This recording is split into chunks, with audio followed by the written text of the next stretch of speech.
Пінск сёлета павінен зрабіць яшчэ адзін крок у стварэнні адзінага безбар'ернага асяроддзя.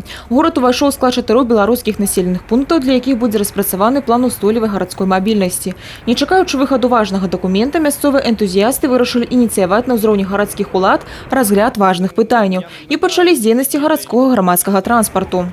К нам неоднократно обращались с мнениями, с просьбами повоздействовать как-то на ситуацию. Большинство наших подопечных, в том числе и люди маломобильные, они пользуются общественным транспортом, и для них вот расписание, которое расположено на остановках, оно, ну, скажем так, недостаточно адаптировано, то есть возникают сложности, начиная с того, чтобы прочесть это расписание, заканчивая тем, что не везде есть пометки о том, что рейсы предназначены для людей с инвалидностью. Па словах Максима Януковича, адпаведныя паметкі адсутнічаюць і ў мабільным дадатку сайта аўтапарка. Нараканні выклікаюць таксама афармленне раскладу руху аўтобусаў і само размяшчэнне табло. Аб гэтым кажуць і на прадпрыемстве, дзе 60% працоўных інваліды па зроку. Расписание печатается достаточно мелким шрифтом, и не каждый человек его прочтет. Даже будем говорить не только об инвалидах по зрению, а о пожилых, например, людях, у которых ослаблено зрение.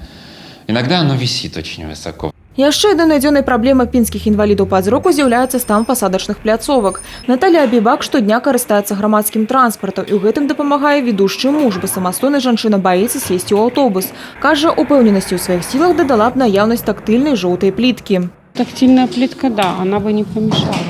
Пажаданым з'яўляецца і эксплуатацыя нізкапольных аўтобусаў. Такая мадэль лічыцца найзручнейшая не толькі для інвалідаў па зроку, але і для калясачнікаў, пажылых людзей, а таксама мам з дзецьмі ў калясках.